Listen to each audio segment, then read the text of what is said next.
Hello and welcome to the No Nay Never podcast. I'm your host, and this week we are looking back on another home defeat at the hands of Villa. We are talking about the team experiment. What do we need to do to get a settled side, if indeed that is necessary at this stage in the season? What is going on defensively? Do we need a left back? Do we need a settled centre-half pairing, or are we being a little bit naive in our early Premier League days? Incoming signings, we've got a quick look at what we think is going to come through the door this week, and then we look at what is next in store for the Clarets. Let's go.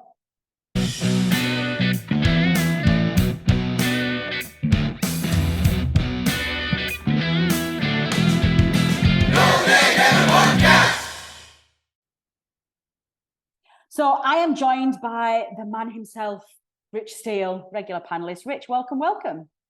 Hello, Natalie. How are you this evening? I am very well, thank you. I'm very excited about this because we've got a little bit of a technical masterclass coming up, which I'm very excited about. Just you and me. We've binned off the rest of the team. We just decided we were going to fly solo tonight. So let's get straight in there. I guess, as we always do at the top of these shows, without, I guess, deciding one way or the other which way you land. What was your gut instinct coming off the pitch on Sunday? Did you feel disappointed? Did you feel realistic? Did you feel frustrated? How did you summarise that performance? Listen, you're always going to be disappointed when you lose a football match, when you lose any game of sport, because you're competitive and you care so much about the club and you want them to win. And you're kind of going into that game knowing it's going to be tough, but easier than Man City. And you're kind of thinking, well, you know what, Villa are a good side, but in the last away game to Newcastle, albeit Newcastle are a very good side, they did look vulnerable. Obviously, when you see the team sheet, the goalkeeper was missing, and you think, right, okay, we can put them under pressure. But I think we found out, just how good the Premier League is, and it is ruthless. You make mistakes, you get caught in the press, you miss a tackle, you defend a little bit naively, which we're going to discuss on the show tonight, and you get punished. I know it's not an analysing Aston Villa. I thought John McGinn was outstanding in midfield. I thought Watkins up front was a massive threat. Someone who's definitely improved under Emery, and I think Diaby for Villa will be one of the signings of the season. Obviously, he's come from Bayer Leverkusen. I think Teller's got big boots to fill if he's coming in as a replacement for him. He's one of the best players I've seen live in a long time. Even going back to all our days in the Premier League. People might disagree with me on this. I enjoy watching good football as well, and he actually left the turf, and I thought, he was an absolute joy to watch in some ways. And yeah, there's positives. I thought we played some nice football. We scored a really good goal. We put Aston Villa really under pressure, for 20 minutes, for 15, 20 minutes or so. And it was a real shame that third goal come when it did. It just sapped the life and the energy out of the stadium, and Villa managed the game really well. So there's a lot to improve on. There's positives, but as I mentioned, there is a lot to improve on. And I think, Kompany needs to learn quickly. I think it's become a talking point that you're almost not allowed to criticise Kompany now, and if you do, you're seen as kind of a negative of this bad supporter. And it's not criticism; it's just looking at the game and analysing it, and seeing where we can improve. And like I said, we got another really tough home game on Saturday, and I feel we need to just tighten up and be a little bit more pragmatic with our approach. Yeah, I think that's a really good point. And what we're going to be looking at today is not just necessarily, this is really bad, we've won, and we've lost, and we need to be picking points up. The reality of our start to the Premier League once the Luton game was postponed is that we've got 4 games that are horrible. We've got City, Spurs, City, Villa, Spurs, and United. It's very likely that we'll be sat on no points after 4 games and not got anything off the mark yet. And that's the reality to what we're facing with what the fixture gods gave us. Now, on the flip side of that, we've got all of those really difficult games out very early on. There's mixed opinions in our fan base as to whether or not we should realistically be expecting to get some points from these kind of sides. But the reality is that we probably won't. And if we do get anything from those, then it's a bonus. We've got to catch them on a bad day. I think we were looking at this before the game at the weekend, and we started looking at it in terms of levels. So how far down their ranks do you need to get to a team before your best side, your A side, beats them? And I think when you're playing City, Burnley's A game will probably still lose against City's C game. Villa before the game, I probably would have said, you know, our A game probably should beat Villa's B game. But as we're seeing, some of those mid-table sides in the Premier League have suddenly got very, very, very good, and this is getting to be a very tough league. Let's have a look at those stats then, Rich. Obviously, we know now 3-1. It's the second defeat of the season, second game in a row where we've conceded 3 goals. This time it took Villa just 8 minutes to get off the mark, with Matty Cash scoring on the 8th and 20th minutes.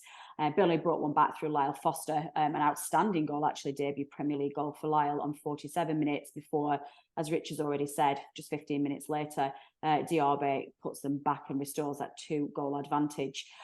Possession, actually, Rich, wasn't too bad. Burnley 56.9 to Villa's 43.1. So we actually had a greater share of the possession. Nearly half the amount of shots. Burnley's 9 to Villa's 16. Only 2 of ours on target, where 6 of Villa's were on target. We had passing success rate of 88.9. They were 83.7. Just one clear cut chance for us. I'm not going to go through all of the stats, but that's where we are. As you've already mentioned, Rich, it was very much a welcome to reality. And the Burnley defence, which is yet to get a settled personnel, I would suggest, is also experimenting with players playing out of position at left back, were exposed by a very ruthless and very quick Aston Villa counter-attack. You've been looking at this in quite some technical detail, and you've got some concerns about some tactical naivety. Do you think that's fair to say? Certainly with a very high press. Do you want to just kick us off and talk us through how you've analysed where we went wrong defensively? So obviously, as we can see, this is Aston Villa's first goal, and this is 8 minutes into the game. And you see here we've got only two of our back 4 in our own half. What's happened here is, just before the clip, Amdouni's give the ball away. So Roberts was in this position. Now Roberts has tried to cover, but because he was in midfield, you've got a massive gap at the right side here. And in this play here, Alderweireld tried to press Watkins, but Watkins laid the ball back to McGinn. Watkins has span off Alderweireld, and because Roberts is here as well, you basically got all this grass to run into. Now, this is where I feel a little bit sorry for Trafford. People are digging Trafford out for this goal, but yeah, Trafford plays a part. He could have been a little bit more decisive, but ultimately the goal comes from Amdouni giving the ball away. Roberts is out of position, trying to get back. Watkins laid the ball off here in the previous clip, and Alderweireld's been spun. And because Watkins is quick and strong, Alderweireld's not quite managed to get back to him. And then, as you can see here, Matty Cash, maybe a little bit of kind of inexperience from Belcoir, or getting used to the pace of the Premier League. He's just literally just burst past him. Yeah, so, he's got a lot of space there. And this is the 8th minute of the game. You've got 2 players in your own half, and you've got your 2 defenders pressing this high. If you don't win the ball back here and here, you're absolutely knackered. You're done. You're not gonna not concede goals playing this way. Your back 4's all over the show. Even if Alderweireld was here, and you let Watkins lay this ball back, you're still defending this space.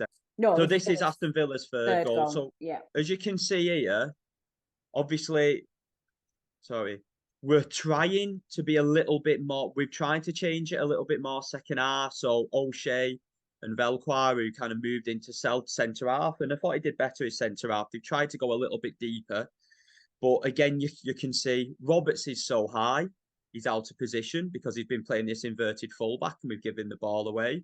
And Alderweireld once again has gone to press the player, has gone to press McGinn.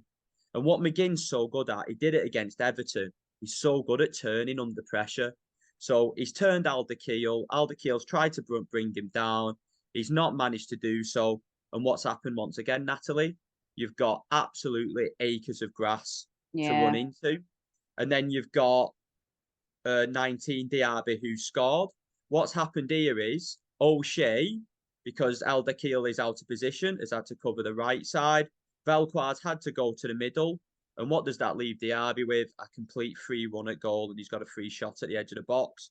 And this, I'm not going to dig Collie O'Shea out because he's a talented young player, but this is an issue with playing a young player. They don't do the defensive work. Now you look at Gudmundsson, your 2 wingers aren't level. So you've got Koleosho high up the pitch. If Oh yeah. Koleosho's back even here, he can then trap Diaby. And again, people are blaming Trafford. You know, maybe he could have done better, but there's so much more passages of play that's gone on that's contributed to that goal. And the main culprit, unfortunately, in both goals is Alderweireld diving in. And if you dive in and if you press this high up the pitch, you've got to win the ball back. Obviously, Kompany's tried to combat it with his dropping his other two centre halves deeper. But if your winger and you maybe your midfielder here in Burge aren't in the same line, then you're asking for trouble. And this is where the Yeah. teething is. And this is where those teething issues come from. Now, this is our goal. Obviously, we're fighting to get back into the game. And when you used to watch a Dyche Burnley team, we used to moan about we didn't get bodies into the box. Now, this is obviously Foster when he's had the shot. So you look at it here, you've got 1, 2, 3, 4, 5, 6 Burnley players in the box. And Yeah. you've got a seventh player on the edge of the box. So essentially, you've got 7 players in goal scoring position. So you can see what this Burnley team's trying to do. They're trying to get on the front foot. They're trying to load the box up to give ourselves the most amount of goal scoring opportunities, which is what you want, which under Dyche was a little bit more pragmatic and we wouldn't have done. So, but the risk and reward, let's say this shot gets blocked and the ball gets out to Cash here, you've only got 3 Play outfield at the back players and very defending. quick. Yeah. And they're So quicker and it physically more so this dominant is than we so are. this is doing this analysis, you can see the risk and reward. The reward is that we're trying to get players up the further up the pitch, we're trying to get bodies into the box to score goals. But against your top teams, if you give the ball away and you don't win it on that initial press, and if you dive in and you don't win the ball back, you just get exposed. And teams with pace like Villa will just really hurt you. So it's something that when we play Tottenham, you know, Postecoglou will look at that. He'll have players like Madison, Son, obviously Basuma, who'll play in that John McGinn role, who's an excellent, who, you know, he does similar to McGinn. He's really good at turning under pressure. So hopefully when we analyse the game next week, we just our midfield and our defence maybe aren't quite as high and we're not leaving ourselves vulnerable to those attacks. Yeah.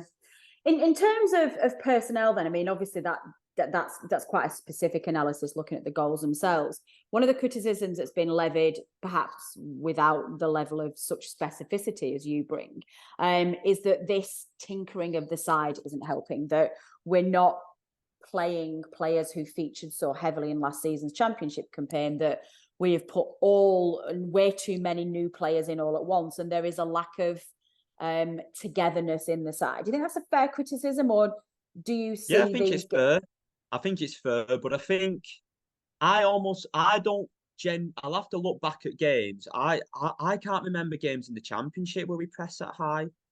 I almost feel No, like it's Kompany trying to make a point that we're Burnley in the Premier League. But again, I'm maybe saying that willy nilly, and if people want to kind of look back at it, I'd have to look back at maybe some other games and have a look at the press and what we did. I genuinely think that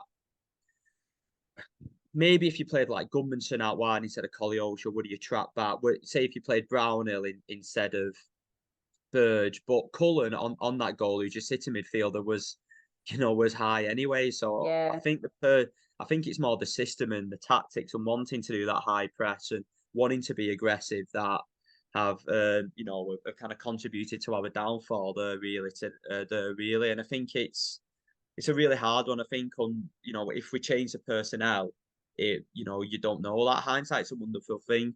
I watch. I'm going to move sport a little bit. I watch a lot of cricket, and if any cricket listeners are listening, Nasser Hussain to me is the best analysis of sport in my opinion. He's not reactive. He's very analytical, and he always says you're always a better player when you're out of the team.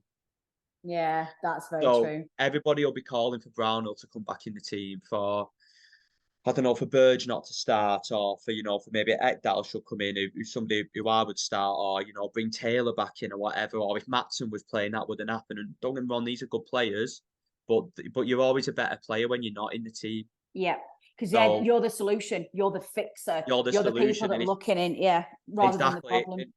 And then it's a bit like when, say, like an Everton football club, there's so much going on at boardroom level, and if they just sat the manager, well, you're just putting tape on a hole. You're not actually Yeah, addressing the bigger picture. And to me, the bigger picture is that I'm not keen on that Roberts in that inverted role.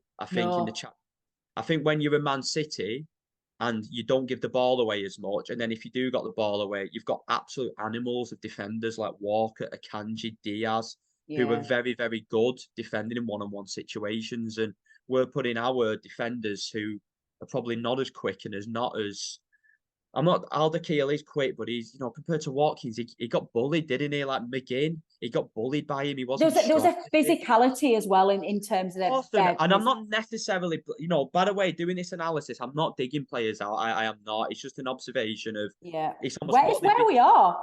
Yeah, we need to be it's what we've been realistic. told to do.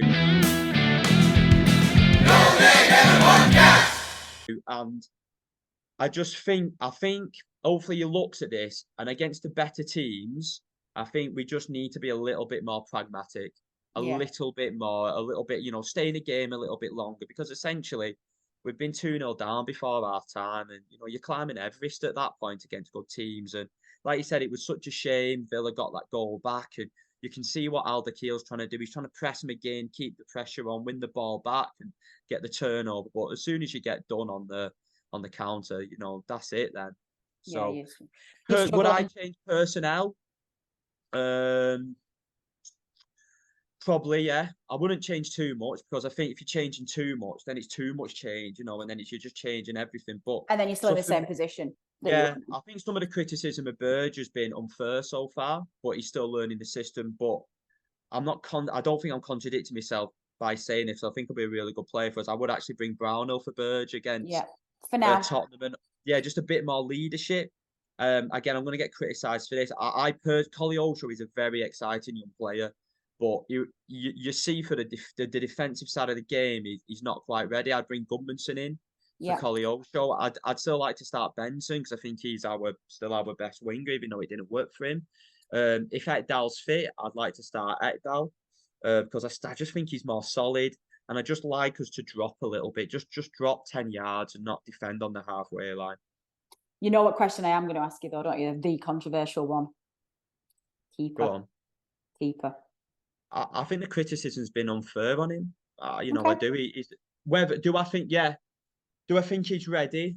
It's a really hard one. Some of the criticism, it's like people are writing off players after two Yeah, I've games. got no time for it at all. I'm It's just like, are like, you insane? Jesus, people were writing Matson off last season. Zaruri's first two games, he started against Coventry and he wasn't very good. And then, you know, so it's kind of like Benson, it took him a while to settle, didn't it, last season? So I've tried to learn my lesson from that. I think we all do. I think, you've got to try and give players time. So going back to your question, would I start Muric? It's a difficult one. Muric isn't this like like don't get me wrong, he's entertaining, but when the Premier League is We've no idea how he's going to be in the Premier everything's League. quick, and look how long Yeah. it took Muric to adapt last season, and Muric give goals away. So it's a very difficult one. But I think when you look at that and you break the game down, Trafford's been left horribly exposed by his defence, like really exposed. And he's a young lad, he's learning his way. And sometimes Kompany said you've got to suffer a little bit of pain, short term pain, long term gain. And I think that's Kompany's goals. Now there's an argument of you've got to pick for now, you've not got to pick for the future because there's such thing as relegation in the Premier League, and you don't want to get too far behind, especially with the start we've got. I think we've got Nottingham Forest in between that United game We do. Yeah. The away, league. which Yeah. which In the cup, in the sorry. no, that's a no. I'm pretty sure we play him in the league as well. Oh, do we? Have I? Oh, I'm okay. pretty Oh, sure. I hadn't realised that. I'm pretty sure we do. I might be wrong, but I'm pretty sure we do. So that could be an opportunity. So it's a really difficult one. It's a really difficult one. With that personnel. And listen, you've got a young lad there. Imagine what it'd do for his confidence if you just whip him out after two Yeah, games. it's really tough, isn't it? Listen, you've got to back people. You've got to back people in sport. I'm going to go back to cricket again. And I'm going to, again, sorry, because this is a football podcast and people might not have a clue what I'm talking about. But the England management Richard's fine. and the England cricket team, they picked a player in Zach Crawley. Everybody else saying drop him, he's useless. But they picked him on potential and he was the leading run scorer in the Ashes. Yeah. So sometimes you've got to, if you believe in people and you believe they're going to be really successful for you in the longer term, and they'll win more matches than they'll lose for you, you've got to keep picking them and you've got to stick with them. And for me, Trafford is somebody who I'll put my neck on the line. He will be England's #1 goalkeeper in 2 or 3 years, Mm. and Yeah, we've a lot of got to people stick say with that. him. And he's got a higher ceiling than Muric, and it's frustrating. We all want to win. Maybe is he quite ready? Possibly not. But was Matson ready at the start of last season? Was Zaroury ready? Was Benson ready? No. And look at the rewards we did get back from them. Yeah. So Okay, love it.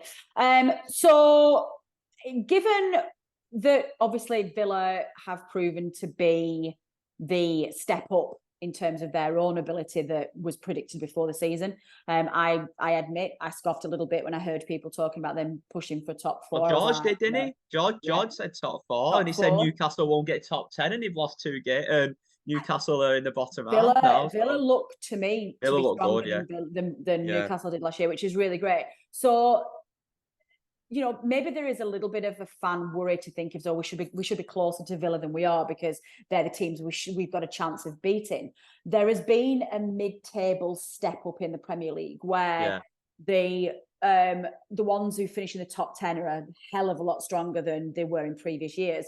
So we need to be focusing on being the best of the bottom 10. And I still see in both of the sides we've played so far, I've still seen pockets of real excellence, which I think will really shine against the bottom teams.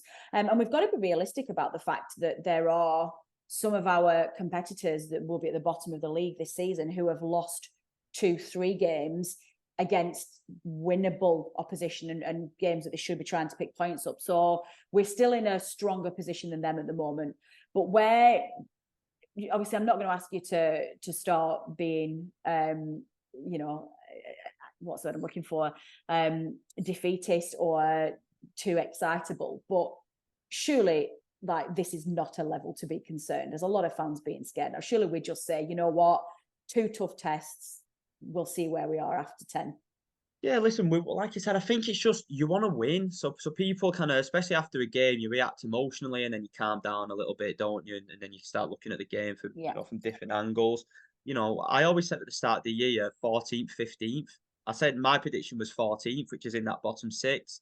Some people, they might, and I'm not saying we won't, we're saying top half, which I thought was a bit optimistic. Yeah, I You don't look think. at, and even if you look at the Premier League table now, the bottom seven could well be the bottom seven Yeah. as it is. It's tough, it's hard, it gets better every year. I seen, Fulham are signing I think Luis Ocampos. I think I've said his name right. And yeah, Lucas Ocampos and Fulham are a team that you kind of thinking, you should be winning. Ocampos is someone who's won the UEFA Cup Yeah. twice, just played in the Super Cup, had 11 caps for Argentina. Everyone talking about how much Everton's in the mud, and they've just gone and signed someone for 30 million, Yeah, a exactly. striker.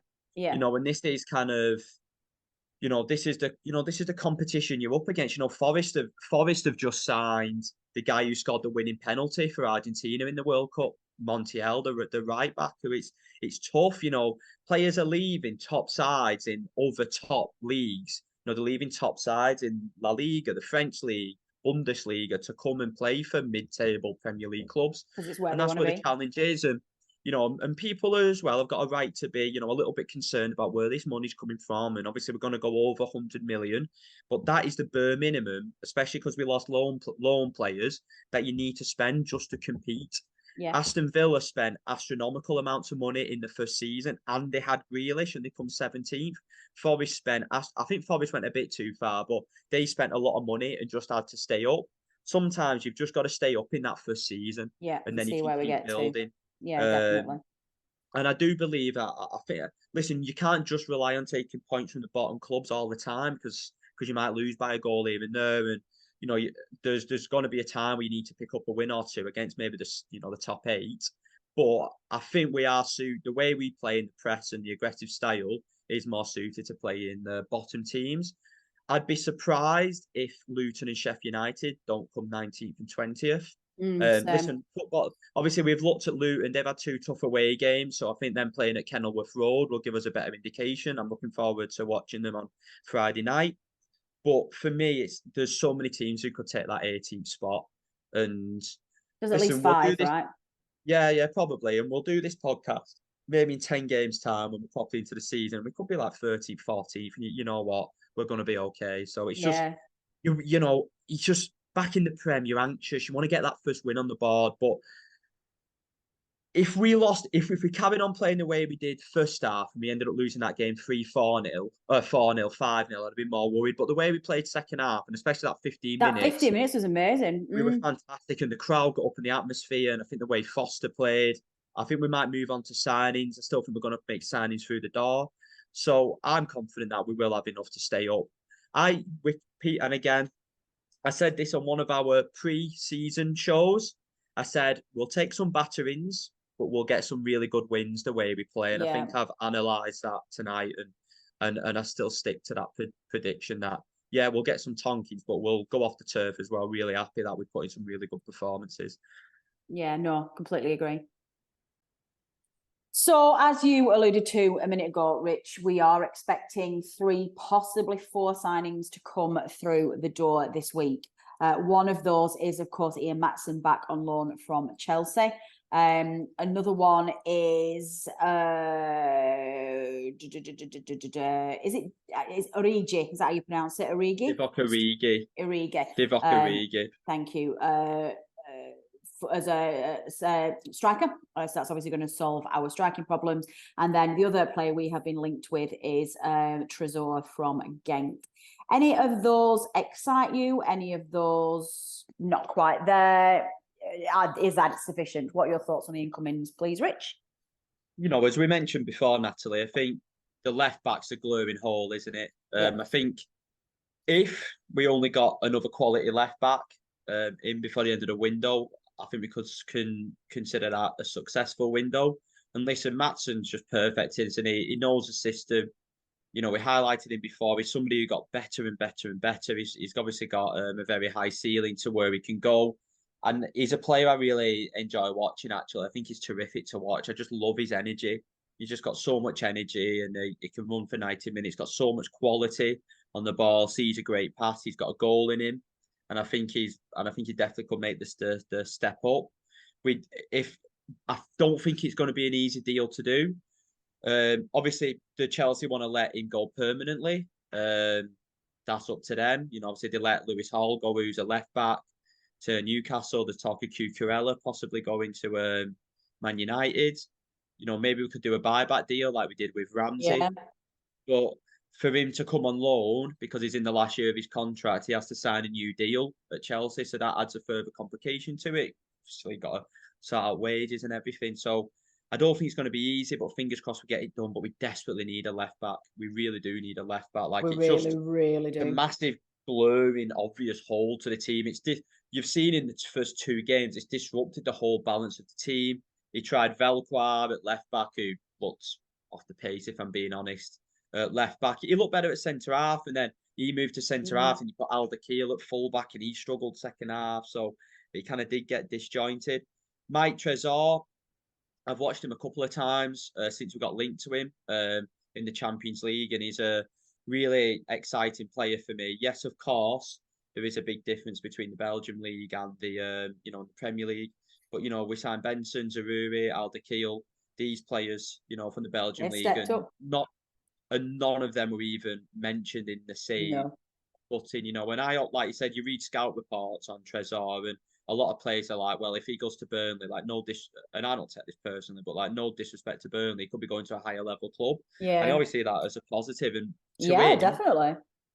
It seemed like he's been Kompany's target all along. He seemed like he wants to come. And obviously it looks like we're going to do a loan to an obligation to buy, which helps us with the fee, helps us with FFP. It's a really good, clever way of doing it. So I think we've signed a lot of these. Listen, we have signed wingers, and if you can understand the argument of do we need another winger and whatnot, but I think he's a higher caliber than what we've got so far, and I think it really will make a difference. He's not somebody for the future. He's somebody for the here and now who can really step in. Origi's a funny one. When you watch Origi for Liverpool, he was a bit part player, but he scored the second goal that sealed the Champions League for Liverpool, and he came up with some really big moments, some really big, goals for Liverpool, and Liverpool fans love him. He's not quite done it at AC Milan, but you're talking about signing a player from Liverpool and AC Milan, and When were we if in these someone said this to us, conversations? yeah, if someone said to us 2 or 3 years ago we were signing somebody like him, it'd been like your main signing, and I think that's a good thing because it's shown how far we've come as a club. That it's like, right, okay, Origi's through the door, and listen, he's gonna have quality, he's gonna have class. It's just if Origi comes in, where does he play? I don't, do we obviously Foster's been great as a number 9. He's been a real positive to the start of the Yeah, season. he So has. I think if Origi comes in, he'll have to earn his place, or do you look at then maybe dropping Foster into a number 10 where he can link up play and playing Origi as a proper striker? So listen, it's exciting. I'm really excited about all these players. There are a couple where you think, did we need to sign Redmond? Did we really need to? And I thought Brun Larson looks okay when he's come on, I but like did we him. need? Yeah. Yeah, he's good, but is he gonna play? That's the big difference. Is he gonna play? Is Redmond gonna play enough? But I suppose the loans and the free signings, and we've clearly seen from last year, Kompany likes to stockpile in that position because he wants as many options as possible.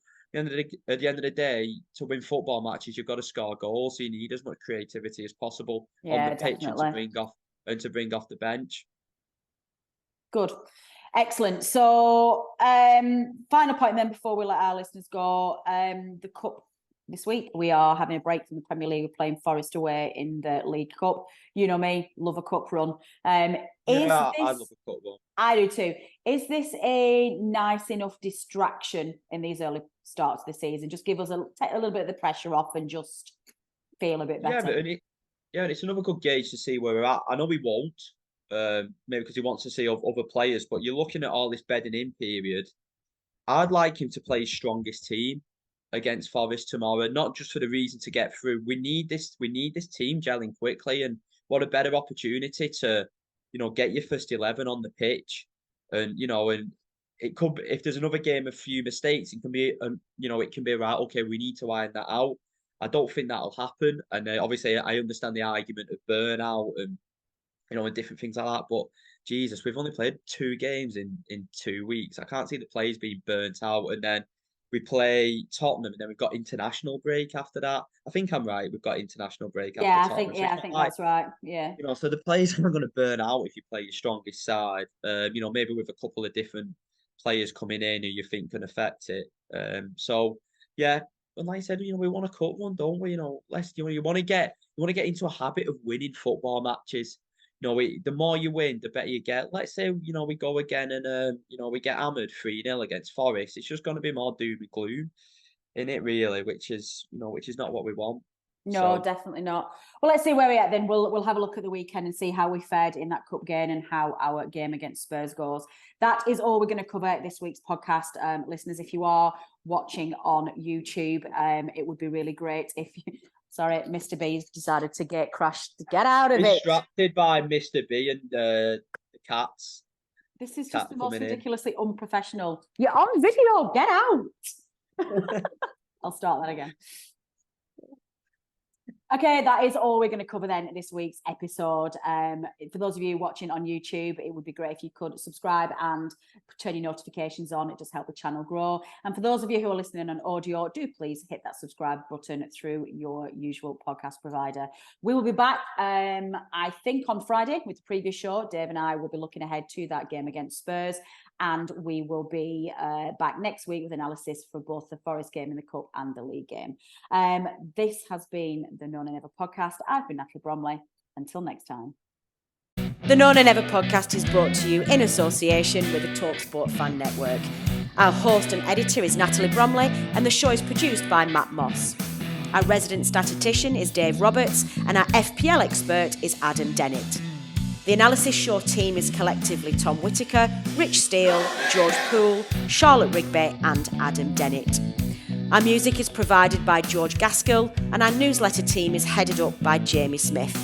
If you don't already, you can subscribe to our newsletter by visiting nonaynever.substack.com.